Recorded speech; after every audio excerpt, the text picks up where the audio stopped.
The morning sun poured gently through the tall windows of the Manhattan Plaza Hotel's bridal suite, casting a golden shimmer across ivory lace, champagne glasses, and a bouquet trembling slightly in Grace Whitman's hands. Everything was supposed to be perfect. The venue, the floral arrangements, the Vera Wang dress months of meticulous planning had led to this day. Yet Grace's stomach twisted as she checked the antique clock on the wall for the 5th time in 10 minutes. Ethan was late. Her best friend and maid of honor Lauren tried to maintain a brave face. He probably got caught in traffic.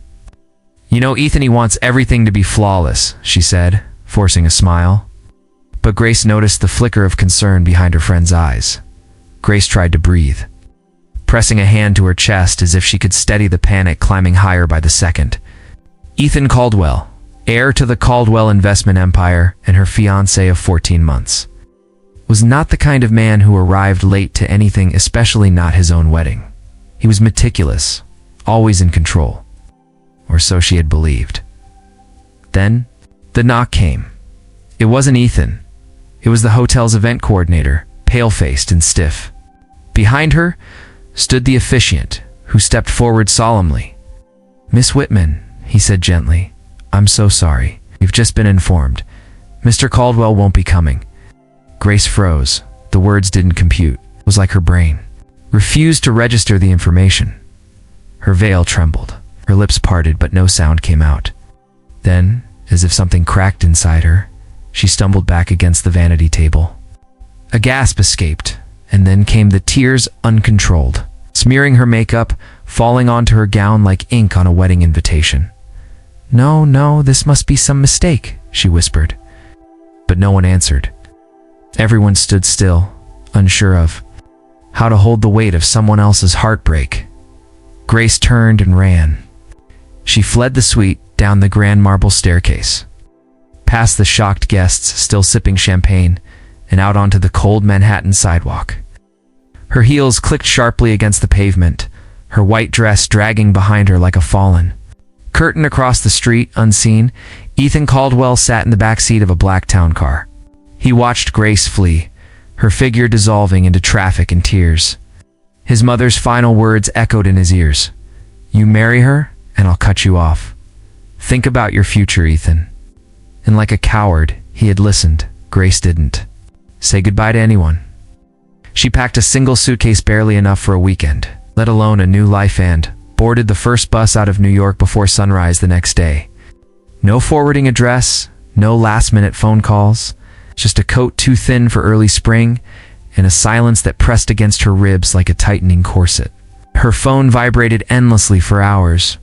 Friends, co-workers, headlines. Runaway groom.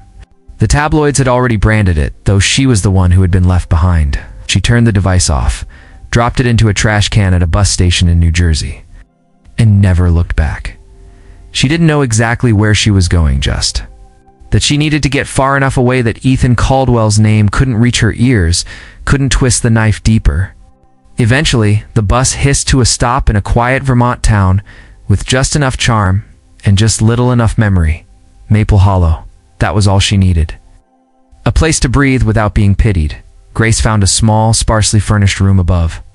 A local bookstore. As a landlady, a stout woman named Marion, didn't ask many questions. "As long as you're quiet and pay on time, we'll get along just fine," she said, handing over a set of tarnished keys. Grace nodded silently and moved in that same night. The walls were faded and the heater groaned in protest, but it was hers alone. No judgment, no eyes watching. For the first time in days, Grace slept. When she awoke, it wasn't panic. She felt it was emptiness. A hollow so vast, even her tears felt too small to fill it. Weeks passed in fog. She took up a part-time job shelving books at the town library. The quiet suited her. People didn't know her here. She wasn't the girl who got left at the altar anymore. She was just Grace, the quiet one, who worked Tuesdays through Saturdays and always stayed late. But something felt off. She was nauseous every morning. Her body ached. She dismissed it as stress, the lingering trauma of abandonment. But deep down, a seed of suspicion had already been planted. One evening, she bought a pregnancy test from a pharmacy 2 towns over. her hood pulled low. She waited until midnight, then sat on the edge of the bathtub, watching the result develop. 2 pink lines. She wasn't alone after all. Inside, the black luxury town car parked just beyond the plaza entrance, Ethan Caldwell sat motionless, his hands clutching the edges of his phone as if it could anchor him to the moment he was about to shatter. He had watched it all unfold, the panic in Grace's eyes, the disbelief that twisted her features, the wild flight from the bridal suite like a ghost escaping a haunted place. And he had done nothing. He hadn't even opened the door. Outside, her white dress vanished around the corner, swallowed by the chaos of Manhattan traffic. It struck him then not like a blow, but like a slow, burning realization that he had just let go of the only woman who had ever seen him for who he truly was, and he had done it for comfort, for control, for fear. His mother's voice still echoed in his head like a brand. She doesn't fit. You'll ruin everything you've built, everything we've worked for. And then there was Vanessa, poised, polished, perfect. The kind of woman his world accepted without question. She hadn't needed to say anything that morning. A single, calculating look was enough. He had told himself it was for the best, that Grace would be better off, that she deserved someone who didn't flinch under pressure. But now, watching the empty sidewalk where she had stood just moments ago, Ethan realized the truth. He hadn't spared her pain. He had spared himself responsibility. A single tear welled in the corner of his eye, and he quickly wiped it away. Emotions were for weak men. That's what his father always taught him. But right now, Ethan didn't feel powerful. He didn't feel successful. He felt like a man who had just detonated the one piece of his life that was real. The driver shifted, awkwardly in the front seat, unsure whether to speak. Ethan gave no instruction. He just sat there, eyes still searching the corner where Grace had disappeared, his mind haunted by the image of her smudged makeup and trembling hands. He could still feel her slipping through his fingers, and he hadn't moved a muscle to stop. It did. The car eventually pulled away, joining the endless stream of Manhattan traffic. But Ethan Caldwell knew, even amidst all his wealth, status, and control, he had never felt so utterly powerless. Grace sat on the edge of the worn bathtub in her modest apartment, the pregnancy test clutched in trembling hands. To bold pink. Lines stared back at her, unwavering and undeniable. Pregnant. She blinked as if willing the result to change, but it didn't. The silence in the bathroom felt thick, broken only by the slow drip of a leaky faucet and the thundering beat of her own heart. A child. Ethan's child. Her first instinct was panic. How could she raise a baby alone in a town where she barely knew anyone? With a part-time job in a 1-bedroom apartment that barely fit her belongings?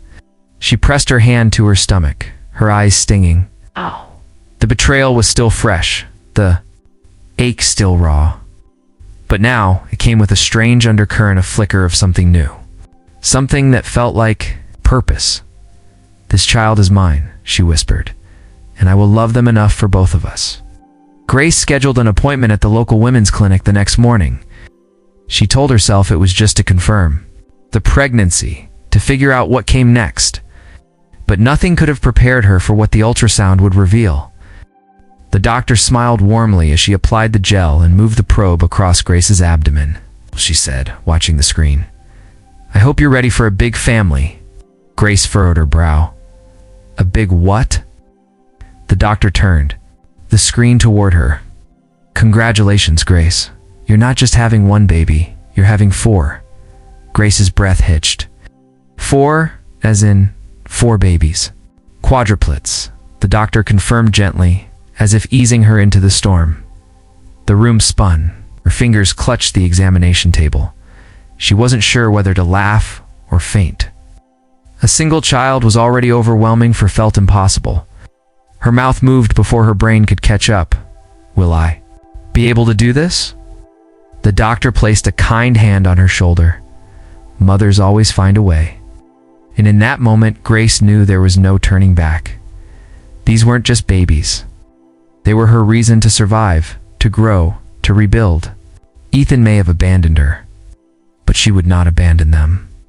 The town of Maple Hollow lay nestled between sleepy hills and whispering pine trees, a postcard perfect on the Vermont map, far removed from the noise and sharp edges of Manhattan. To most, it was forgettable. But to Grace, it was sanctuary.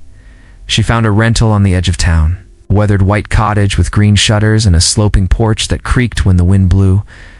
It had only 2 bedrooms, faded wallpaper, and a heater that made strange sounds at night, but it was hers. More importantly, it was theirs.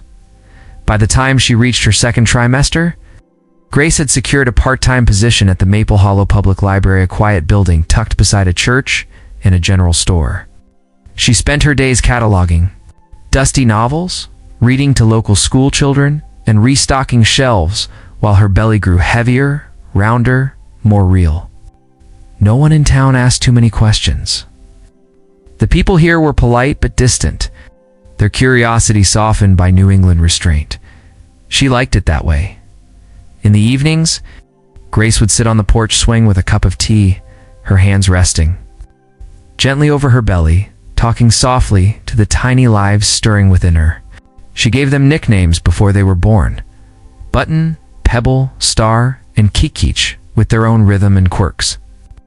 When they moved in unison, she would smile through her exhaustion, whispering, "We're going to be okay, little ones.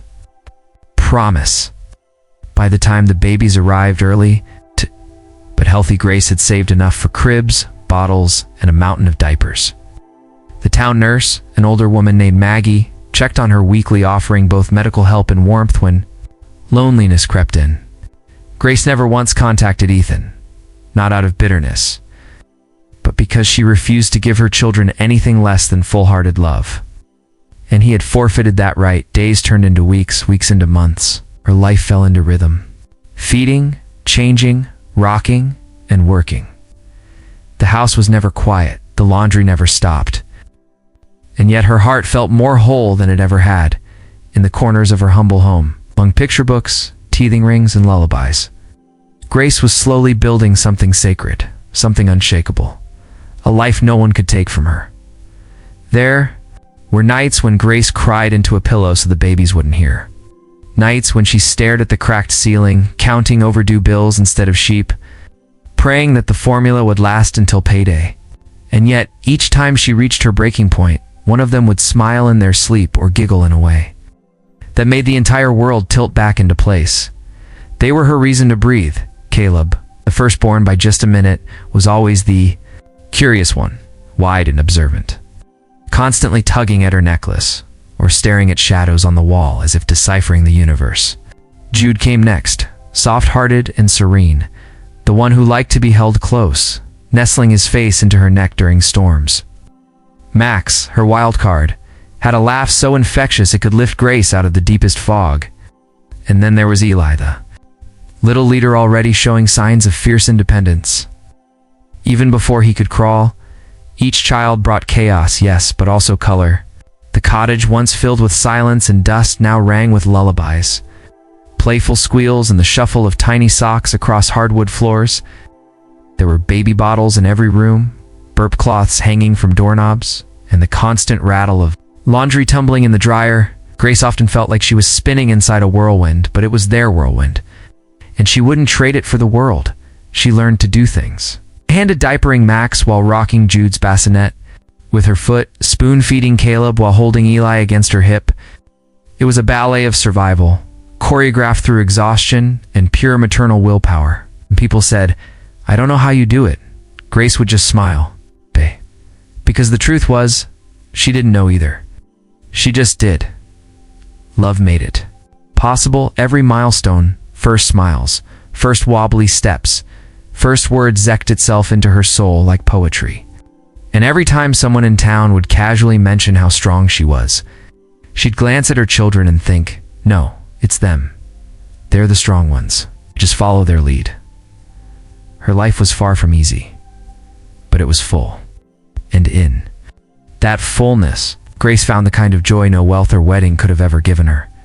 It had been 5 years since Ethan Caldwell last saw Grace Whitman.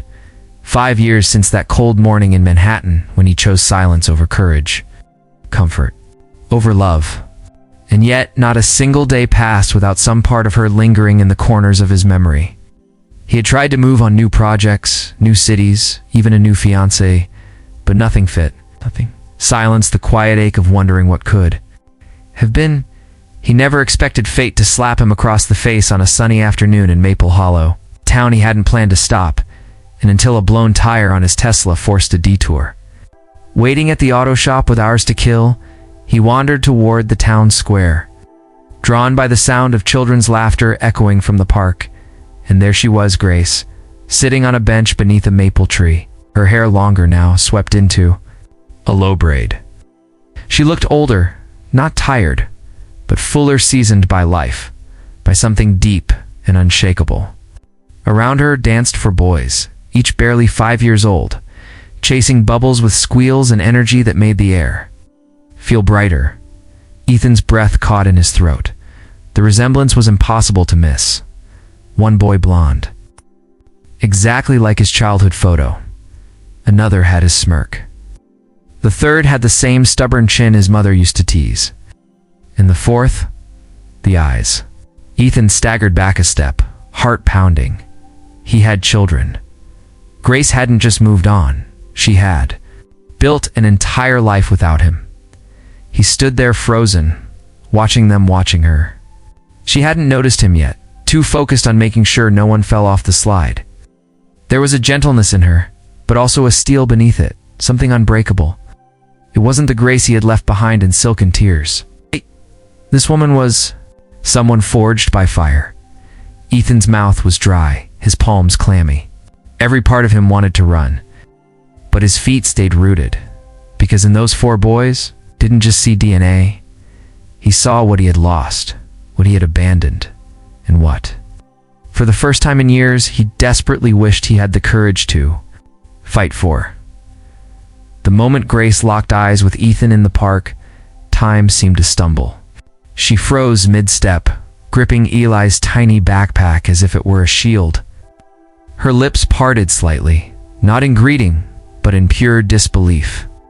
He looked older, sharper in the jaw, but softer in the eyes, as if the years had chipped away pieces of the man she once knew. Then her gaze drifted to the boy clinging to her leg, and everything in her face hardened. Grace didn't wait. She gathered the boys quickly, calling each by name: Caleb, Jude, Max, Eli, with a voice just firm enough to mask the tremble in her chest. Ethan watched them go, stunned by how seamlessly she shifted from shock to protection. He stepped forward. Grace, wait. She turned. No, just one word, but it held 5 years of pain. Later that evening, after his failed attempt at conversation, Ethan returned to his hotel room, thoughts spiraling. I hadn't expected warmth, but he hadn't expected ice either. He wanted needed to be part of their lives. They were his children too. That night, he called Vanessa Hartley, his fiancée, a poised PR executive with ambitions as sharp as stilettos.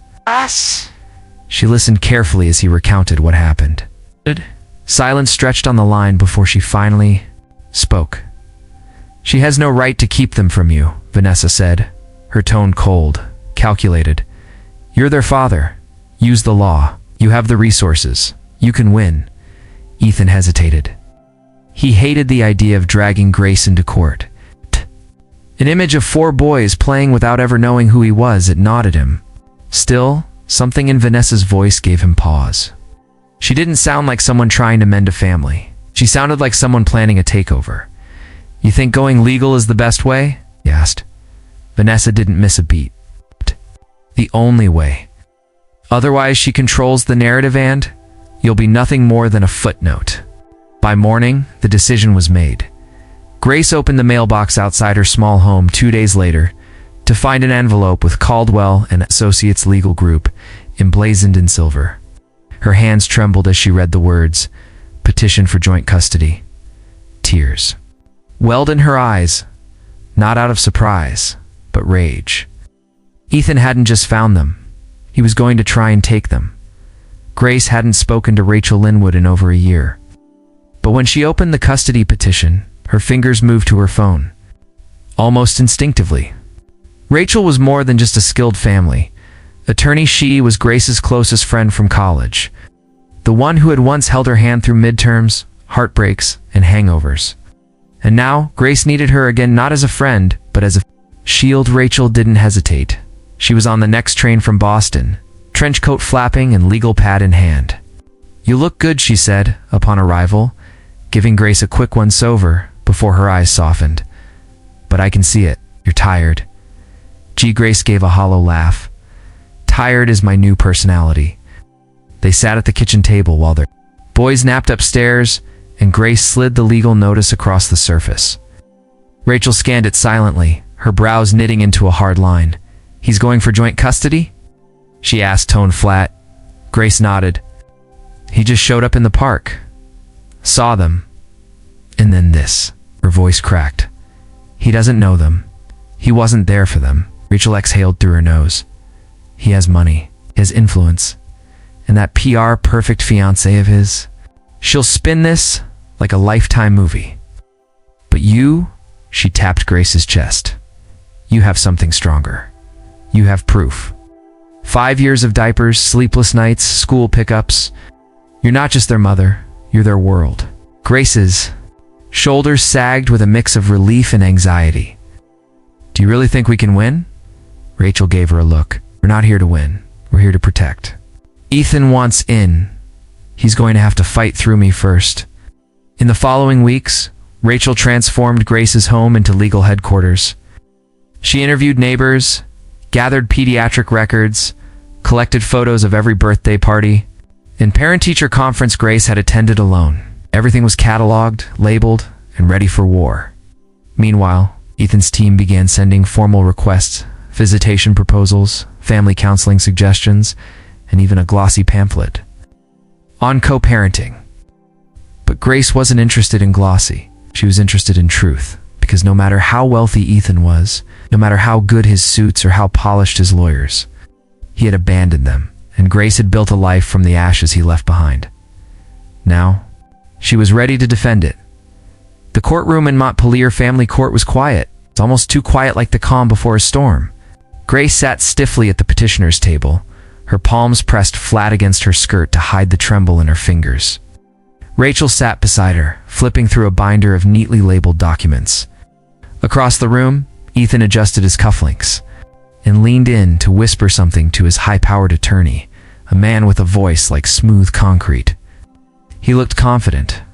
Grace felt sick. The judge, an older woman with steel-gray hair and an expression that betrayed no bias, entered and took her seat. "This hearing will determine custody arrangements for minors, Caleb. Jude Max and Eli Whitman," she began, glancing at the file in front of her. "Let's proceed." Ethan's lawyer stood first, speaking in perfectly modulated tones about how Mr. Caldwell had always intended to reconnect with his children, how circumstances had delayed that reunion, and how he now wanted nothing more than to be a devoted father. He painted Ethan as a man of means, stability, and renewed moral clarity, someone capable of providing opportunities beyond imagination for the boys. Grace almost laughed out loud. Opportunities? Was that what he called love now?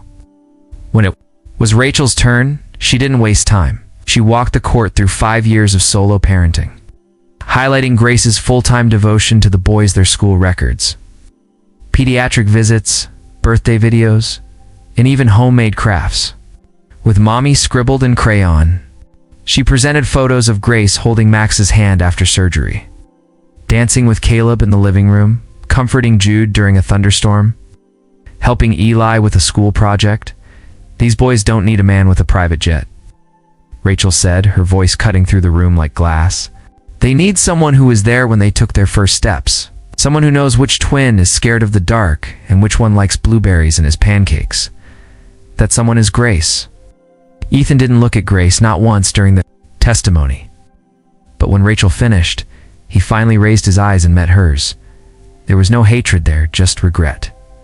Still, Grace turned away, because regret wouldn't raise her sons, and now more than ever. She knew this courtroom wasn't just about custody. It was about proving that love was more than blood and bank accounts. The courtroom doors creaked open just as the judge was preparing to call a recess. Rachel rose from her seat.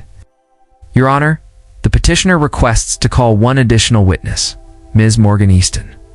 Gasps rippled through the small gallery. Ethan stiffened. Grace turned, heart thudding in her chest, as an elderly woman with a cane and a spine that still carried quiet authority made her way slowly down the aisle. Her silver hair was pulled into a bun, her blouse crisp despite the years. Morgan had once been the housekeeper for the Caldwell family, a near invisible presence in Ethan's childhood home. But Grace remembered her well. Kind eyes, steady voice, and always aware of everything. Morgan took the stand, was sworn in, and then turned to face the judge.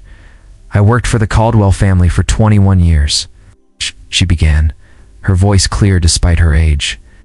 I cleaned their rooms, made their meals, and overheard far more than they ever thought I did. Rachel stepped forward. Ms. Easton, do you recall the week leading up to Mr. Caldwell's canceled wedding? Morgan nodded slowly. I do, very clearly. Her hands trembled slightly as she spoke, but her voice did not.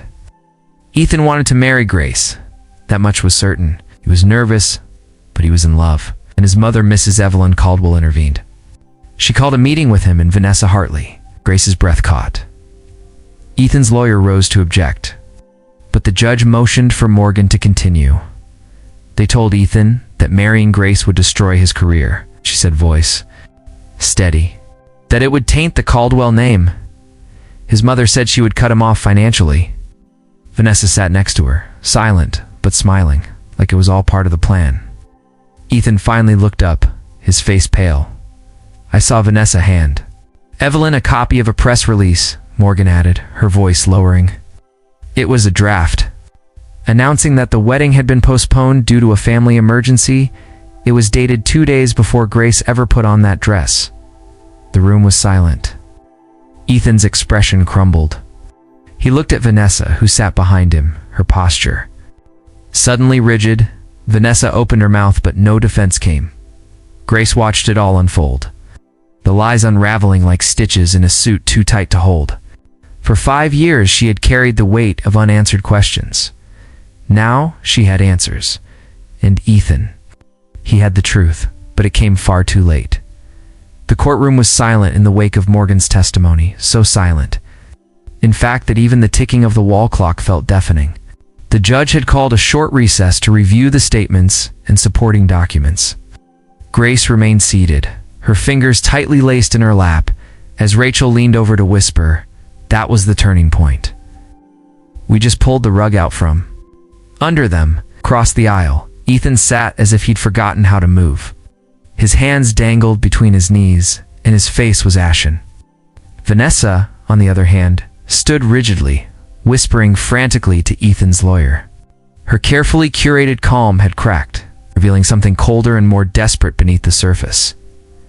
When court resumed, the judge returned with her glasses perched at the tip of her nose and a solemn expression that filled the room with anticipation.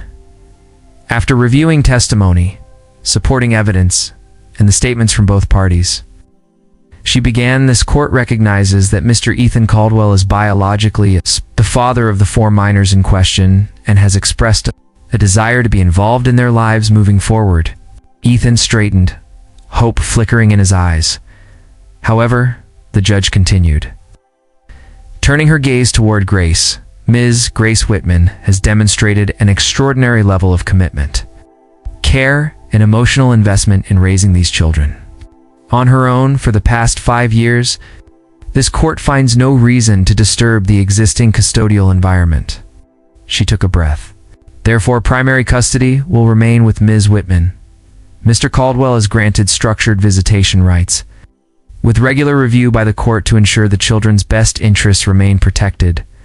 Grace exhaled, her body slumping. With a wave of bittersweet relief, she had won. But it hadn't been about winning. It had been about not losing, the judge added firmly. Both parties are expected to work together for the sake of the children's emotional well-being. Any further interference by outside parties will not be tolerated. Grace's eyes flicked toward Vanessa, who had paled noticeably. The judge didn't call her by name, but the warning was unmistakable. As the gavel fell, Vanessa stood abruptly, grabbing her designer bag with a harsh motion. "This is ridiculous," she hissed to Ethan. "You've ruined everything." "What?" Ethan didn't respond. His eyes were on Grace, and for the first time in years, he didn't see a woman he had once left behind. He saw the mother of his children. The first supervised visit was awkward. To say the least, Ethan arrived at Grace's home on a Saturday morning, carrying a tote bag stuffed with coloring books, snacks he wasn't sure the boys even liked, and an air of nervous energy that didn't quite fit the confident man in a tailored blazer. Grace stood by the front porch, arms crossed, silently observing as the boys peeked from behind the curtains, whispering. When she opened the door, her voice was firm but not unkind. "They don't know who you are yet, Ethan. Don't expect anything. I'm not," he replied quietly. "Just want to meet them." Inside, the boys circled him with caution, like kittens testing a stranger's scent. It was Caleb who broke the ice, pointing to the model rocket in Ethan's hand and asking, "What's that?" From there, something shifted. Ethan sat cross-legged on the floor, answering 100 rapid-fire questions. Jude climbed into his lap mid-story. Max giggled uncontrollably when Ethan mispronounced a dinosaur's name. Eli watched quietly from across the room. Eyes narrowed like a little general evaluating a new recruit. Grace didn't say much. She hovered nearby, folding laundry in the kitchen, ears always alert. But she saw Edithon wasn't just trying to show up. He was trying to understand. Over the weeks that followed, Ethan returned every Tuesday and Saturday. He learned how to braid Caleb's hair messily. He discovered Jude's obsession with sea turtles and found a local aquarium for their first Dad Day out. Max dragged him into an elaborate superhero game that involved plastic capes and fake rescues from the living room couch. And Eli, who was the hardest to reach, finally cracked one rainy afternoon when Ethan helped him build a cardboard fort, patiently letting the boy take the lead. Ethan never once brought gifts meant to impress. Instead, he brought timidity, undivided, and fully present. For the first time in his life, he wasn't delegating love. He was learning to earn it. And each time he walked out the door, Grace saw it more clearly. He wasn't pretending. He wasn't just showing up for optics or legal obligation. He was trying, and maybe, just maybe that mattered. Grace wasn't the kind of woman who forgot pain easily, especially the kind that left you standing in a wedding dress while the rest of your life unraveled. So, even as Ethan returned week after week, laughing with the boys and learning how to properly microwave dinosaur-shaped chicken nuggets, she kept her emotional distance. She watched him from behind doorways, through windows. Over the rim of her coffee mug, she watched the way he knelt to help Max tie his shoes. Even though it took 10 tries and a whole lot of patience, she noticed how he brought Caleb a book about constellations just because he remembered the boy. Once mentioned stars, she listened quietly as he asked Jude about his nightmares and made up silly sleep spells to keep the bad dreams away. And most surprising of all, she saw how Ethan looked at Eli. Eli, the quiet one. The hardest to read is the most like her. That boy didn't give his trust easily. But one afternoon, as rain tapped gently against the windows, Ethan sat on the rug beside him, slowly building a puzzle without saying a word. No questions, no pressure, just presence. That was the moment Eli leaned against Ethan's arm, and Grace's breath caught in her throat. She wanted to remain skeptical. She wanted to believe it was all temporary. That eventually Ethan would get bored or overwhelmed and go back to his world of sleek buildings and private planes. But weeks passed, then months, and he kept coming. Not once had he missed a visit. Not once had he asked for more than she allowed. He stayed within the lines she drew in that, more than anything, spoke volumes. One night, after the boys had gone to bed, Ethan lingered on the porch, didn't say much, just handed her a mug of tea and sat beside her in the twilight. They didn't talk about the past. They didn't talk about the future. They just sat there, surrounded by the quiet hum of Vermont crickets and the soft breathing of a house no longer haunted by silence. And Grace, still guarded, still unsure, felt something shift inside her. Not trust. Not yet, but maybe. The beginning of forgiveness. It was a Thursday evening when Ethan finally said the words Grace hadn't even realized she'd been waiting to hear. The boys had just fallen asleep after an exhausting game of flashlight tag. Their laughter still, echoing faintly through the hall. Grace was wiping down the kitchen counter when Ethan, unusually quiet, leaned against the doorway with his hands in his pockets. "There's something I need to tell you," said his voice low. She turned, wary. "If it's about extending visitation hours, you'll need to go through Rachel."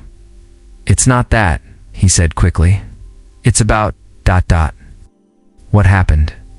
Back then, silence filled the kitchen like fog. Grace's grip tightened on the dishcloth. Stepped closer, but not too close. "I didn't leave you because I stopped loving you, Grace." She said nothing. "I left because my mother gave me an ultimatum," he continued, his voice heavy. "She told me that if I married you, she'd cut me off completely. Not just the trust, fund everything. My name, my shares, my position. Threatened to destroy everything I had built, or thought I had built." Grace swallowed hard. The pain of that day surged up again, sharp and bitter. "So you chose her," she whispered. "You chose money." "I chose fear," he said, his voice cracking. "I was a coward. I convinced myself I was protecting you from a life of resentment, of struggle. But the truth is, I was protecting myself from discomfort, from confrontation, from standing up for what mattered." He took a breath. "I've regretted it every day since." Grace turned away, her back to him now. The counter beneath her palms felt cold, grounding. "Why are you telling me this now?" "Because I don't want to build anything with our sons." He paused, then corrected himself.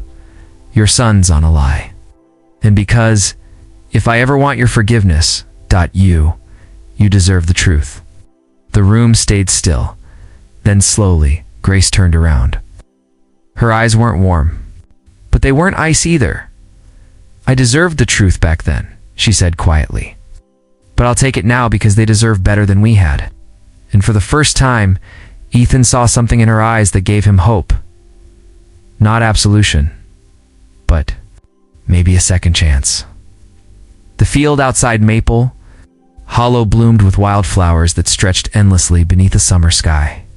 Yellow, violet, and soft blue petals danced in the breeze, brushing against picnic blankets and giggling children.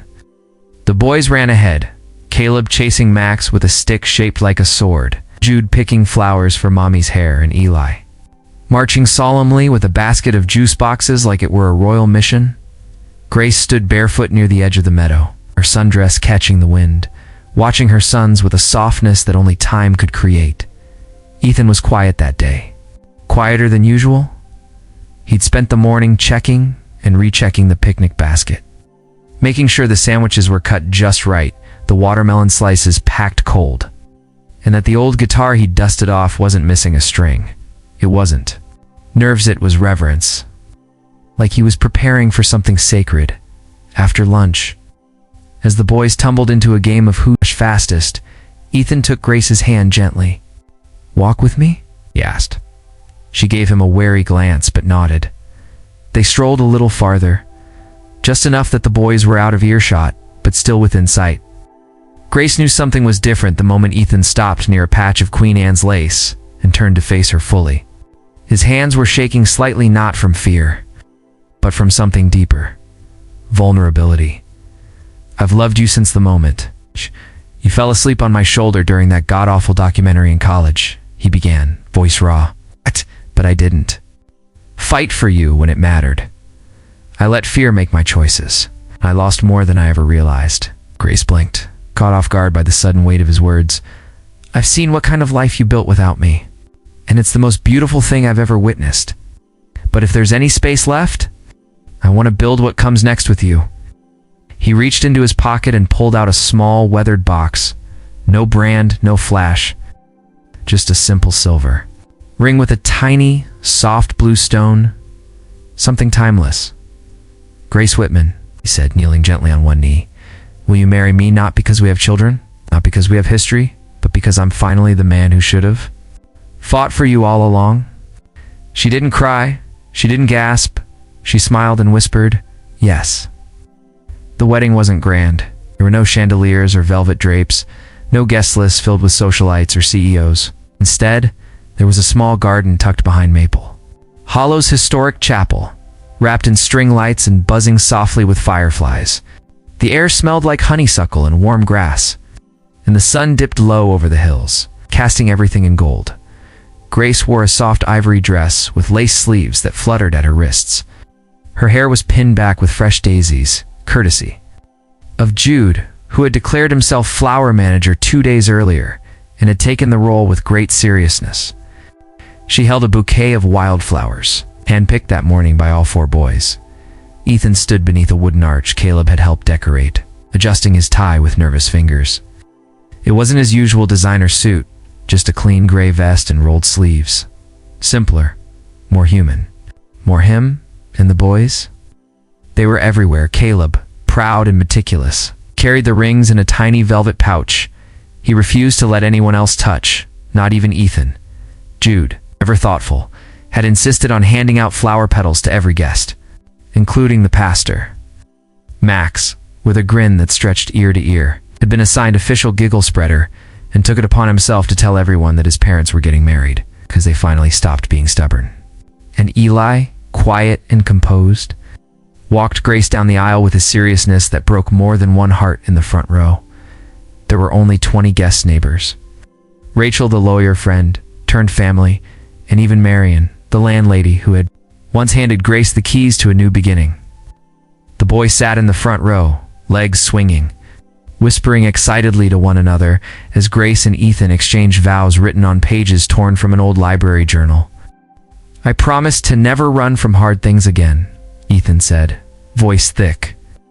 "And I promise to never forget what I built without you, but to welcome what we'll build together," Grace replied, her voice steady.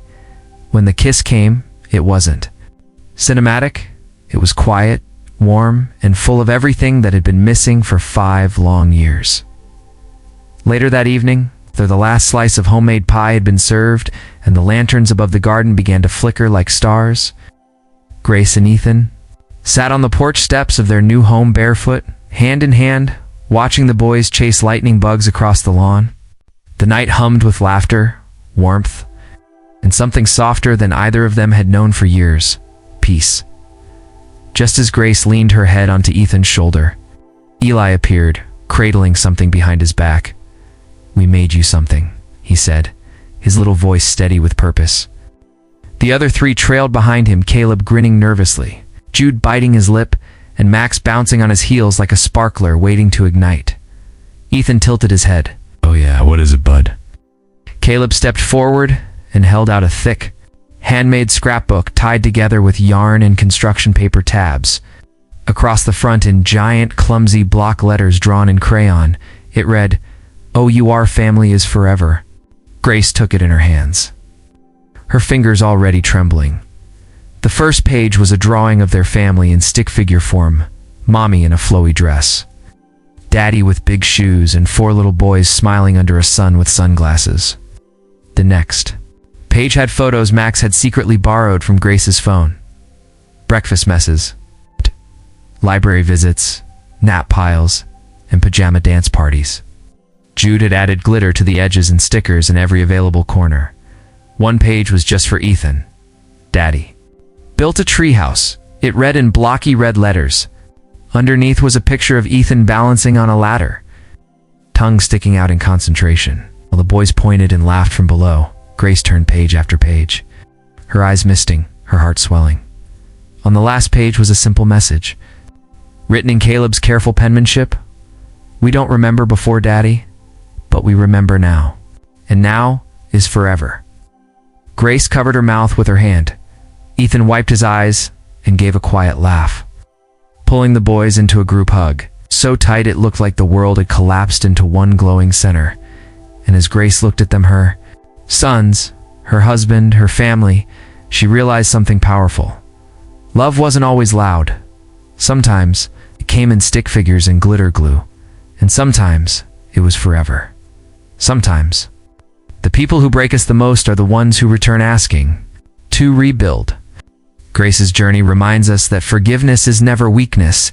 It's a strength born from knowing exactly what we've survived. Ethan walked away when love demanded courage, but he came back willing to earn what he once abandoned.